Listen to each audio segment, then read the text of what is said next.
Oran received the assignment on a cold morning aboard the diplomatic station.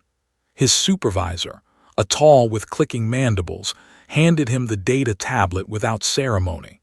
The words on the screen made his antennae flatten against his skull. Human observation duty, the heavy cruiser Defiant Promise, 6 standard months. Among his people, this was not an honor. This was punishment. They were an ancient race. They had traveled between stars when humans still lived in caves. They had mastered logic, science, and the art of emotional control. Thousands of years ago, their ancestors had removed the capacity for strong emotions through careful genetic work. Fear, rage, panic.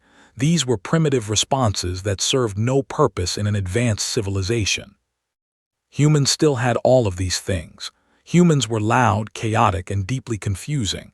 They fought wars over ideas. They formed attachments to objects and places. They laughed when nothing was funny and cried when nothing was sad. The Galactic Council tolerated them because they were useful. Their industrial worlds produced ships and weapons at remarkable speed. Their soldiers fought with unusual determination, but no one truly understood them. Now Oran would live among them. He packed his few belongings and boarded a transport shuttle. The journey took 3 days. When the shuttle finally docked with the Defiant Promise, Oran stepped through the airlock and immediately knew he had entered a different world. The noise hit him first. Humans talked constantly. They shouted across corridors. They played music from personal devices. Somewhere deep in the ship, metal clanged against metal as engineers worked on machinery. The air smelled strange, a mixture of recycled oxygen, cleaning chemicals, and something organic that Oran could not identify. A human female waited for him at the airlock. She was short by human standards, with dark hair pulled back from her face and lines around her eyes that suggested age or stress or both. She wore a uniform covered in patches and symbols that meant nothing to Oran. "You must be our observer," she said. Her voice was rough but not unfriendly. "I'm Commander. Welcome aboard the Defiant Promise." Oran performed the formal greeting of his people, a slight bow with antennae tilted forward. "I am Oran of the 3rd Diplomatic Circle. I thank you for receiving me." Smiled. This was another thing that confused Oran about humans. They showed their teeth when they were happy. Among most species, showing teeth was a threat, but humans did it constantly. "Let me show you around," said. "Try to keep up. This ship doesn't slow down for anyone." She was not exaggerating. The Defiant Promise was a vessel in constant motion. Crew members rushed through corridors carrying equipment. Officers gathered in small groups, discussing plans in rapid voices. Everywhere Oran looked, he saw activity and energy and purpose. But it was not organized activity, not in any way that made sense to him. In one corridor, 2 engineers argued loudly about the best way to repair a power coupling. Their voices rose until they were nearly shouting. Oran expected an officer to intervene, to restore order.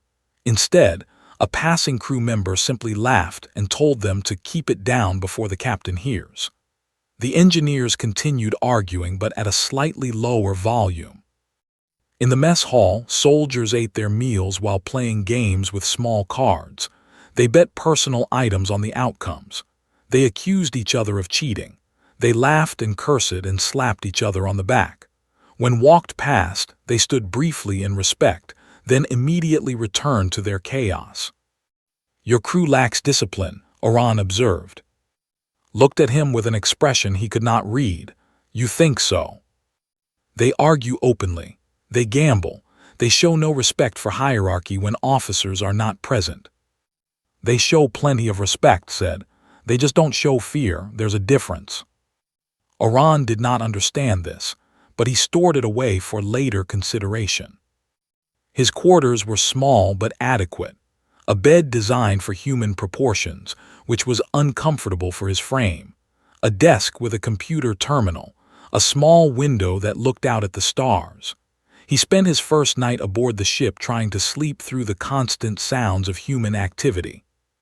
The next morning, he began his formal observations. He attended briefings where officers discussed ship operations. He was surprised to find that lower-ranking crew members were allowed to speak freely, to offer opinions, even to disagree with their superiors. On a vessel, such behavior would be unthinkable. Decisions flowed from the top down. Subordinates followed orders without question. Here, decision-making seemed almost democratic. Listened to everyone. She asked questions. She changed her plans based on feedback from common soldiers. It seemed inefficient and dangerous. And yet the ship functioned. More than functioned, it thrived. Oran also noticed the humans' strange attachment to their equipment. They named their weapons. A soldier called her rifle Lucky and spoke to it before combat drills. Engineers referred to the ship's main engine as the Old Girl and patted its casing affectionately. The ship itself had a name, Defiant Promise, and the crew spoke of it as if it were alive, as if it had feelings and preferences. "The Promise doesn't like running cold," an engineer told Oran. "Keep her warm and she'll take care of you." This was obviously irrational. The ship was metal and circuits and fuel. It did not have preferences. It could not take care of anyone. But the humans believed otherwise, or pretended to believe otherwise, and Oran found this deeply strange. Most disturbing was the human attitude toward danger. 3 days into his assignment, the Defiant Promise received new orders. A mining colony on a distant world called Seven had gone silent. Raiders had been spotted in the system. The Defiant Promise was to investigate and evacuate any survivors. Were dangerous. They were a reptilian species known for brutality and violence. They took slaves. They destroyed what they could not use. A confrontation with them meant combat, injury, possibly death. Oran expected the crew to react with concern. He expected quiet discussions about risk and probability. He expected the careful, measured approach that his own people would take. Instead, the humans seemed almost excited. "About time we had some action," one soldier said. "Aren't so tough," another added. "Remember Vega Station?" "I remember you hiding behind a cargo container at Vega Station." That was tactical positioning. Laughter filled the corridor. Oran watched receive the mission briefing.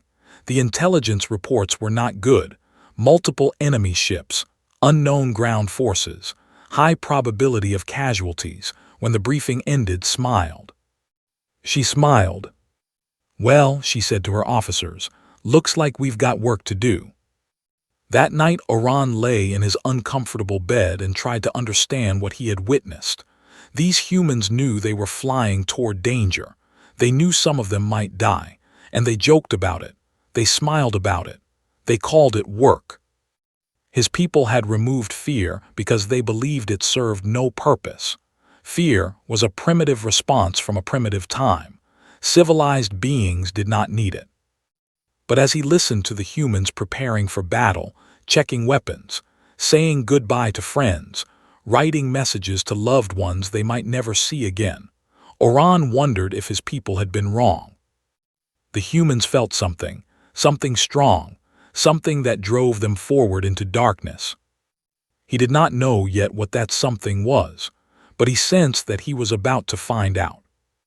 The Defiant Promise jumped to faster-than-light speed, carrying Oran toward a destiny he could not imagine, toward a terror he had never known, toward the moment that would change everything he believed about courage, fear, and what it truly meant to be alive. The Defiant Promise dropped out of faster-than-light speed at the edge of the system. Oran stood on the observation deck and watched the stars return to their normal positions. The jump had taken 18 hours. Now they faced whatever waited for them in the darkness ahead. The first sign of trouble came quickly. 3 contacts, the sensor officer announced. Warships in orbit around 7. They're running hot, weapons-powered, shields up. Study the tactical display with calm eyes. The 3 enemy ships were larger than the Defiant Promise. In a straight fight, the odds were not good, but did not seem worried. "Any communication from the colony?" she asked. Negative, Commander. All channels are silent. We're picking up life signs on the surface but no response to our signals. Something's wrong, one of the officers muttered. Usually strip a colony and leave. Why are they still here? No one had an answer. Oran watched the humans work through the problem. They did not panic. They did not argue about whether to proceed. They simply adjusted their plans, calculated their options, and prepared for multiple outcomes. There was a strange efficiency to it, hidden beneath their usual chaos. "We can't take all 3 ships," said. "But we don't need to. We need to get our people on the ground, extract the colonists, and get out. Speed and surprise." She turned to face her officers. "I want a ground team ready in 30 minutes. Full combat gear. We go in fast, we grab everyone we can find, and we run. No heroics. No extended engagements. Questions?" There were no questions. As the officers dispersed to prepare, approached Oran. "As diplomatic observer, you're required to accompany the ground team. Are you prepared for that?" Oran's antennae twitched. He had combat training. All diplomats did, but he had never actually been in combat. His people solved conflicts through negotiation, manipulation, and careful planning. Direct violence was primitive. "I will fulfill my duty," he said. Studied him for a moment, then she nodded. "Stay close to my people, do what they tell you, we'll bring you back alive." The ground team assembled in the shuttle bay. 20 soldiers in heavy armor carrying weapons designed to kill. Oran felt small among them. His body was not built for war. His limbs were thin, his shell was light, and his eyes, large and multifaceted, were designed for reading documents, not tracking enemies in combat. He noticed something strange about the soldiers as they prepared. Their hands shook as they checked their weapons, small tremors that most species would not notice, but Oran's eyes caught every detail. These humans were not calm. Their bodies betrayed them. And yet they kept moving. They kept preparing. They made jokes and checked each other's equipment and laughed at things that were not funny. "You scared?" a soldier asked the man next to him. "Always," the man replied. "That's how I know I'm still alive." The shuttle launched from the Defiant Promise and dove toward the planet below. The warships detected them immediately. Weapons fire lit up the darkness. The shuttle pilot, a young woman with quick hands, dodged and weaved through the barrage with impossible skill. "30 seconds to landing zone," she shouted. The shuttle hit atmosphere and began to burn. Fire wrapped around the hull. The soldiers gripped their seats and stayed silent. Oran felt his stomach rise into his throat. This was wrong. This was all wrong. They were flying into danger, surrounded by enemies, with no guarantee of survival. His people would never do this. They would calculate the odds. They would find another way. They would not throw themselves into the fire. The shuttle hit the ground hard. The door blew open. The soldiers poured out into the gray light of an alien morning. Oran followed. 7 was a mining world, rocks and dust and massive equipment designed to tear metal from the earth. The colony was built around a central processing facility, with housing units spread across the surrounding hills. Everything looked abandoned. Vehicles sat empty in the roads. Tools lay where they had been dropped. The wind blew through empty streets. But there were no bodies, no signs of battle, no raiders. "This doesn't make sense," said. She had accompanied the ground team personally. "Where is everyone?" They moved through the colony in standard formation. Soldiers swept each building, calling out to potential survivors. Their voices echoed off metal walls and returned empty. The silence was oppressive. Wrong. Then they found The first body lay in a narrow alley between 2 storage buildings. It was a warrior, 7 feet tall, covered in scales and armor. It should have been terrifying, but something had torn it apart. Limbs lay scattered. The chest cavity was empty. The face was frozen in an expression of pure terror. More bodies followed, dozens of them. Raiders who had come to plunder and destroy, reduced to scattered pieces by something they could not fight. Oran studied the wounds with his scientific training. These were not weapons injuries, no burns from energy weapons, no cuts from blades. The flesh had been torn, pulled, ripped by something with terrible strength. And the patterns were strange. The bodies seemed to have been partially absorbed, pieces of them simply missing as if erased from existence. "What did this?" a soldier whispered. No one answered. They found the colonists in the central bunker, 300 humans huddled in the darkness, alive but broken. Their eyes were empty. Their faces were slack. When the soldiers tried to speak to them, they did not respond. They simply sat and stared at nothing. Knelt beside a small child, a girl of perhaps 6 years with tangled hair and dirty clothes. "Hey there," she said softly. "We're here to help. Can you tell me what happened?" The child did not move, did not blink. Then slowly her lips parted. "Hollow," she whispered. "The hollow came." A chill ran through the room. Even the humans felt it. Oran saw their faces change, saw something ancient and primal move behind their eyes. "What are hollow?" Oran asked. One of the older colonists spoke. His voice was broken, barely audible. "They came from below, from the deep mines. We broke through into old caves, ancient caves, and they were waiting in the dark." He began to shake. Tears ran down his weathered face. "You can't fight them, you can't hide from them. They just come, and then you feel it. The cold, the nothing, they eat your fear, they eat your soul, and there's nothing left." The lights flickered. Every human in the room went still. Their hands moved to their weapons. Their eyes scanned the shadows. And Oran realized that for the first time since he had come aboard the Defiant Promise, the humans were not joking. They were not laughing.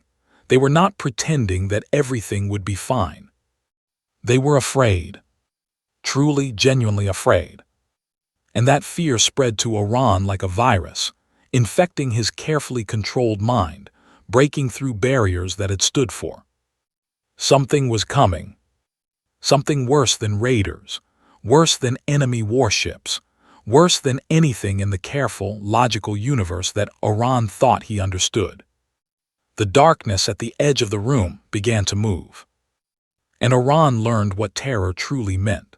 The shadow at the edge of the room did not move like anything natural. It flowed. It spread. It seemed to absorb the light around it, pulling brightness into itself and leaving only cold emptiness behind. Oran's multifaceted eyes struggled to focus on it.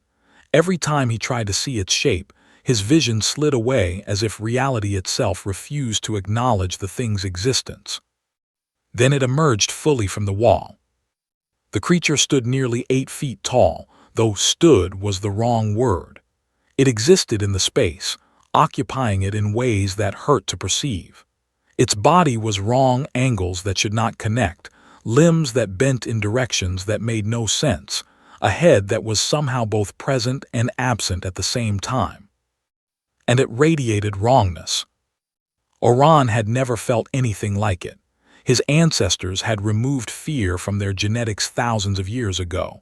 They had thought themselves above such primitive responses. But whatever this creature projected was not normal fear. It was something deeper, something older, a fundamental rejection by the universe itself. His body froze, every muscle locked in place. His spiracles, the breathing holes along his sides, sealed shut involuntarily. His mind screamed at him to run, to hide, to do anything, but he could not move. He could only watch as the creature turned what might have been a face toward the huddled colonists. "Contact," shouted. "Open fire." The humans moved. Oran watched in stunned disbelief as the soldiers around him raised their weapons and fired at the nightmare before them. Energy bolts and projectile rounds slammed into the creature's body. Some passed through as if it were made of smoke. Others struck something solid and sent pieces of darkness scattering. The creature made a sound. Not with a mouth, it seemed to have no mouth. The sound came from everywhere, from the air itself, from inside Oran's skull. a vibration that carried no meaning but communicated everything. Hunger, age, endless, patient hunger. More creatures emerged from the walls, from the floor, from the shadows in the corners of the room. 5 of them, 10. Each one radiated that same terrible wrongness, that same ancient hunger. The humans kept fighting. A soldier beside Oran, a young man with red hair and freckled skin, stepped forward and fired his weapon directly into the nearest creature. His hands were shaking so badly that he could barely aim. Sweat poured down his face. His breath came in rapid gasps. He was terrified. Oran could smell the fear chemicals pouring off his skin. But he did not stop. He did not freeze. He kept fighting. "Fall back to the exit," commanded. "Defensive formation, protect the civilians." The soldiers moved in coordinated patterns, covering each other as they retreated. Some grabbed colonists and pulled them toward the door. Others formed a line between the creatures and the helpless survivors. Weapons fire filled the room with light and sound. A creature reached for one of the soldiers, a woman with short dark hair and a scar across her chin. Its limb touched her arm and she screamed. Not a scream of pain, a scream of something worse. Her eyes went wide and empty for a moment, as if something was being pulled out of her. Then another soldier tackled her away from the creature's grasp. He dragged her toward the exit while firing his weapon with one hand. The touched soldier was weeping, shaking uncontrollably, but she was alive. She was still alive. Oran could not move. His body had completely betrayed him.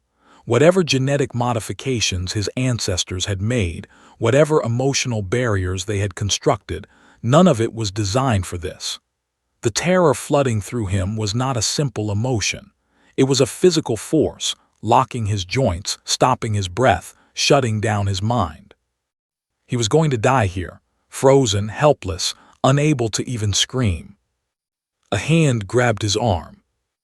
"Move," shouted in his face. Her eyes were wild, her face covered in sweat, her voice raw with fear. But she was moving. She was functioning. She dragged Oran toward the exit with strength that seemed impossible for her small frame. "I cannot," Oran managed to say. "I cannot move." "Then I'll move you." She pulled him through the doorway as creatures flowed toward them. A soldier threw something into the room, a device that exploded with brilliant light. The creatures recoiled. It was not damage, it was not pain, but the light pushed them back for a moment. Long enough. The bunker door slammed shut. Soldiers welded it closed with emergency tools. From the other side came sounds that Oran would never forget, scratching, probing, patient sounds. The creatures were not gone. They were simply waiting. "What were those things?" a soldier demanded. No one answered. Did a quick count. They had lost 2 soldiers inside, pulled into the darkness before anyone could reach them. 3 more were injured, including the woman who had been touched. She sat against a wall, staring at nothing, whispering words that made no sense. The colonists were worse. Whatever exposure they had suffered over the past days had broken something inside them. They moved when pulled, stopped when released, and responded to nothing. "We need to get to the shuttle," said. Her voice was steady despite everything. "We need to get these people off this planet." "Those things are between us and the landing zone," an officer reported. "Scanners are showing movement throughout the colony. They're everywhere."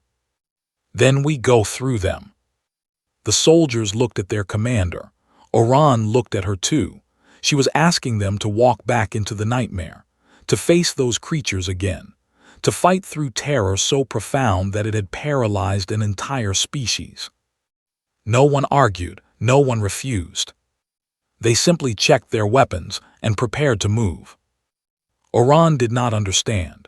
He watched the humans gear up, watched them help each other, watched them make small jokes that were not funny and smile smiles that did not reach their eyes. They were afraid. He could see it in every movement, hear it in every voice. The fear had not left them. It had not faded. But they were going anyway.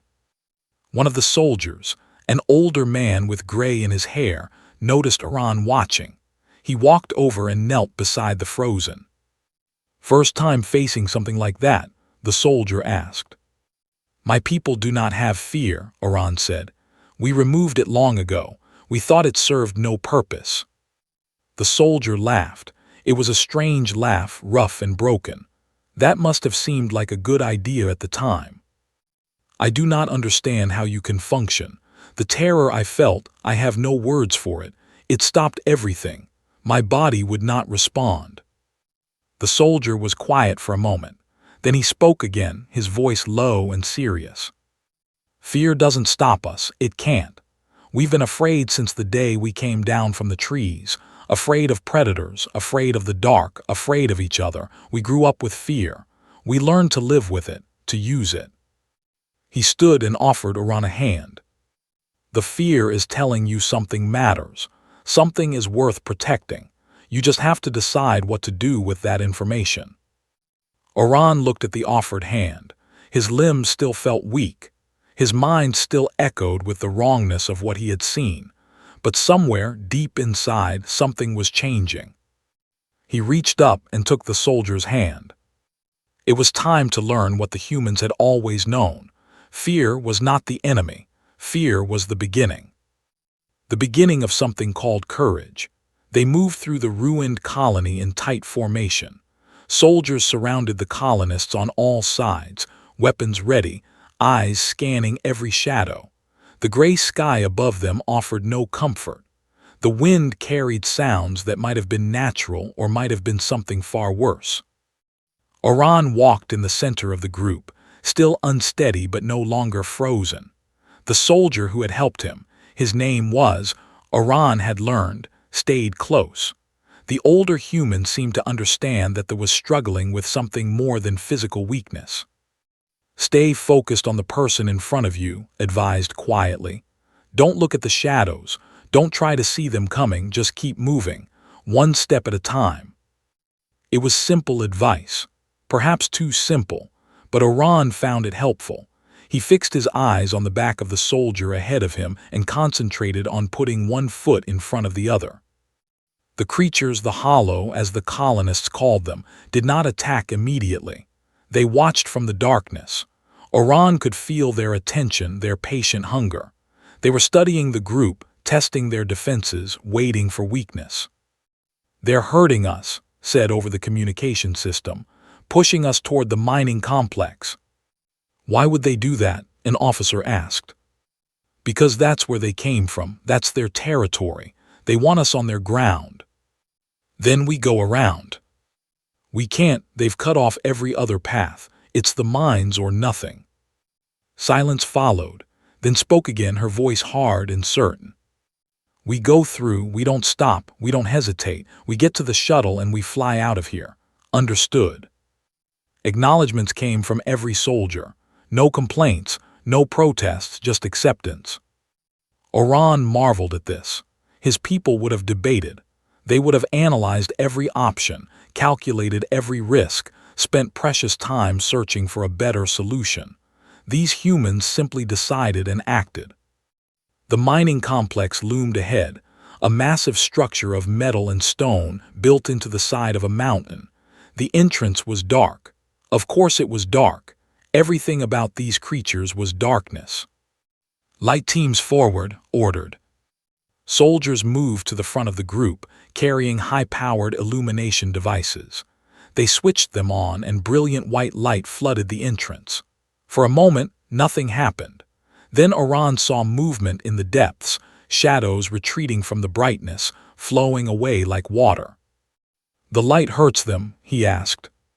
"It doesn't hurt them," replied. "They just don't like it, makes it harder for them to do whatever they do." The group entered the mining complex. The lights pushed back the darkness, but only so far. Beyond their range, shadows moved and flowed and waited. The air grew colder with each step. Iran's exoskeleton began to frost at the edges. They passed through processing chambers filled with abandoned equipment. They walked along conveyor systems that had once carried precious ore. They descended deeper into the mountain, following the path that led to the other side and to their shuttle beyond. And the hollow followed them. Oran could feel them at the edges of the light, pressing, testing. He could feel their hunger growing, their patience wearing thin. They had been waiting in the dark for so long. Now food had come to them, walking right into their home. "Contact left," a soldier shouted. A creature lunged from a side tunnel, moving faster than anything that size should move. The light team swung toward it and the creature recoiled, but not before it grabbed a colonist, an old man who had been walking in a daze. He did not scream. He simply went limp as the creature dragged him into the darkness. "Hold formation," commanded. "Keep moving." They could not save him. They all knew it. The soldiers' faces were hard with grief and guilt, but they did not break ranks. They did not chase into the shadows. They kept the group together and pushed forward. More attacks came, quick strikes from unexpected angles. Each time the lights drove the creatures back. Each time they lost a little more. A colonist who wandered too far from the group. A soldier who stepped into a shadow to check a side passage. The hollow were patient hunters. They took what they could and waited for more. The group emerged into a vast cavern, the heart of the mining operation. Massive machines stood silent in the darkness. Tunnels branched off in every direction. And in the center of the cavern, blocking the path to the exit, the hollow gathered. Dozens of them, perhaps hundreds. They did not attack. They simply stood there, a wall of impossible shapes and ancient hunger waiting. Stopped the group and studied the situation. Her face was pale. Her hands trembled slightly, but her voice remained steady. "We're not getting through that," an officer said. "Not without losing everyone." "There has to be another way," another soldier added. "A side passage, a maintenance tunnel." Shook her head slowly. "They've been pushing us here since the beginning. They've cut off every other route. This is where they want us." "Then what do we do?" She was quiet for a long moment. Then she turned to face her soldiers. "We do what we've always done. We fight." A young soldier, barely more than a boy, stepped forward. "Commander, with respect, we can't win this. Look at them. There are too many." "I know." "Then how?" "We don't fight to win," said. "We fight to live. We fight to give everyone else a chance. That's what we've always done." She looked around at her people. "I won't lie to you. Some of us are going to die here, maybe all of us. But every second we buy is another second for the defiant promise to find a way to help. Every creature we distract is one less creature hunting these colonists." She drew her sidearm and checked its charge. "I'm going first. Anyone who wants to follow can follow. Anyone who wants to stay back and protect the civilians, that's fine too. No judgments, no shame." Stepped forward, then another soldier, then another. One by one, they moved to stand beside their commander, 18 soldiers against hundreds of nightmares. Oran watched them prepare. He watched them check their weapons with shaking hands. He watched them embrace each other, exchange words that might be their last, wipe tears from their eyes. They were terrified, every one of them. He could smell their fear, thick and heavy in the cold air. But they were going anyway. "Why?" he asked suddenly. His voice echoed in the cavern. "Why would you do this? You know you cannot win. You know you will die. Logic demands that you retreat, that you find another solution, that you preserve yourselves." Looked at him. Her eyes were soft, almost kind. "Logic," she said quietly. "Your people removed their fear because it seemed logical. Emotions were inefficient, distracting. Better to be calm and rational at all times." She holstered her weapon and walked toward him. "But fear isn't a weakness, Oran. Fear is what tells us something matters. When I look at these colonists, these scared, broken people who trusted us to save them, I feel fear. I'm terrified that I'll fail them, that they'll die because I wasn't good enough." She placed a hand on his shoulder. "That fear is love, it's connection. It's proof that their lives matter to me more than my own comfort, more than my own survival. And courage, real courage, isn't the absence of fear. It's deciding that something is more important than fear. She turned back toward the waiting darkness. These creatures feed on terror. They've never met prey that fights back despite being afraid. That's our advantage. The only advantage we have. She raised her weapon. Let's show them what humans do when we're scared. The soldiers charged, and the darkness met them with hungry arms. Oran stood frozen once more, but this time it was not terror that held him. It was something else, something that his people had forgotten existed. Something that felt, impossibly, like the beginning of understanding. The battle was chaos and light and screaming. Humans threw themselves at the wall of darkness. Their weapons blazed. Their voices rose in wordless cries. The hollow recoiled from the fierce resistance, surprised by prey that did not simply submit to terror. Oran watched a soldier go down, pulled into the shadows by reaching limbs. He watched another take her place, stepping over the fallen body to continue fighting. He watched lead from the front, her small frame moving through the nightmare with impossible determination. And something broke inside him. Not broke, opened, like a door that had been sealed for thousands of generations finally swinging wide. Fear flooded through him. Real fear, not the frozen paralysis from before. This fear was alive. It burned in his chest and sang in his blood. It screamed at him that he was going to die, that these creatures were beyond anything he could fight, that his thin limbs and fragile shell were useless against such horror. And beneath the fear, something else rose. Connection, care. The faces of the humans who had accepted him into their crew, the colonists who huddled behind him, trusting in protectors who were themselves terrified. The strange, chaotic, wonderful species that laughed at darkness because they refused to let it win. He was afraid. He was more afraid than he had ever been in his careful, logical life. But something mattered more than fear. Oran picked up a fallen weapon, his thin fingers wrapped around the grip.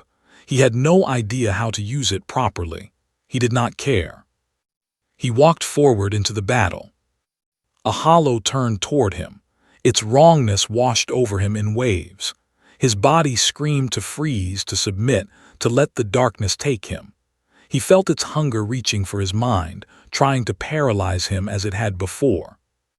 He raised the weapon and fired. The shot went wide. The creature lunged. Oran did not freeze. He dove aside, rolled awkwardly on his thin limbs, and fired again. This time the bolt struck home. The creature recoiled, not injured but confused. Prey that fought was unexpected. Prey that fought while terrified was incomprehensible. Appeared beside him. The older soldier was bleeding from a wound on his head. His armor was cracked, but he was still standing, still fighting. "Stay with me," shouted. "Don't stop moving." They fought together, human and side by side, pouring fire into the darkness. Oran's hands shook so badly he could barely aim. Tears streamed from his multifaceted eyes. Every part of him wanted to run, to hide, to escape the terrible wrongness that surrounded them. He stayed.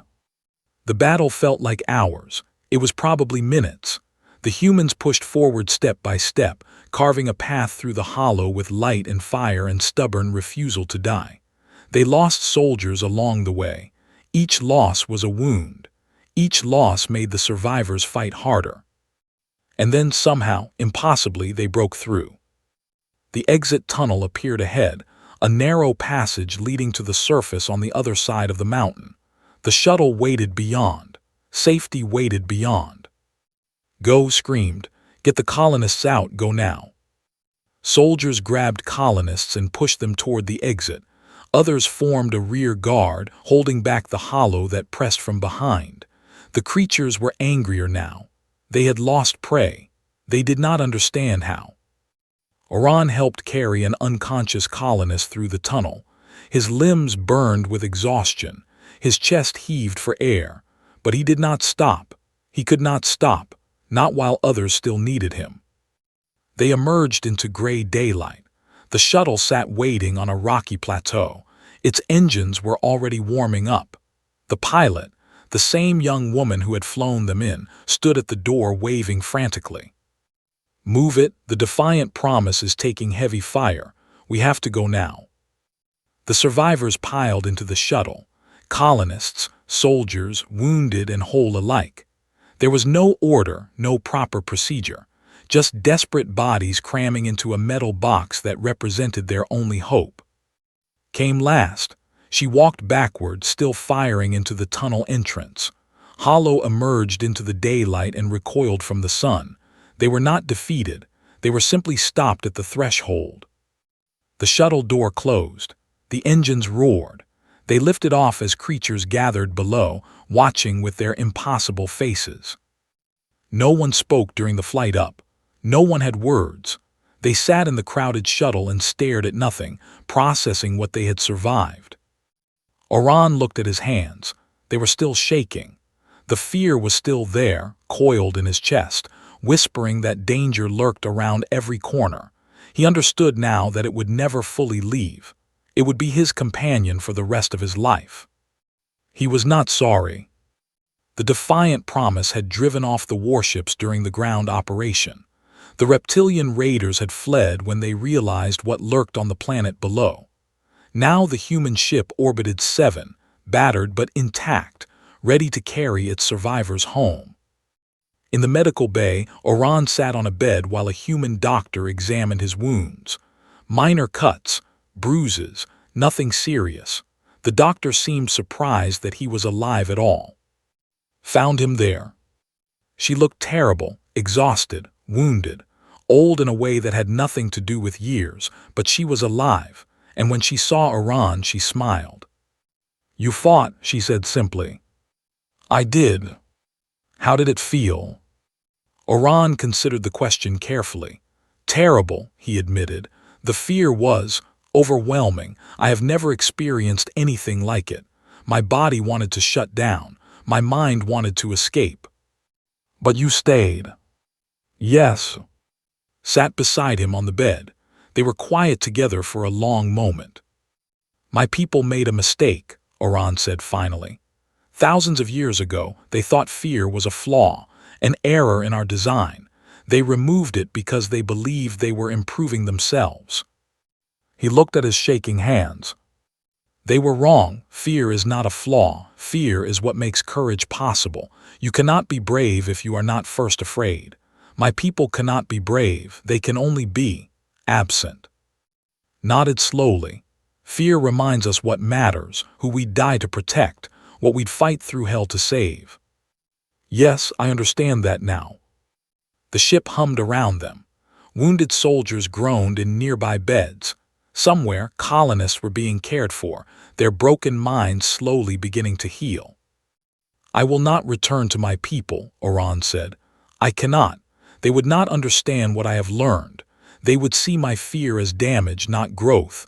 They would try to fix me." Raised an eyebrow. "Where will you go?" "I would like to stay here with your crew, if you will have me." She studied him for a long moment. Then she extended her hand, that strange human gesture of agreement. "Welcome to the defiant promise, Oran. You've earned your place." He took her hand. His grip was weak, his fingers trembled, but he held on. 3 days later, he submitted his formal report to the Concordat. It was short. His people valued brevity.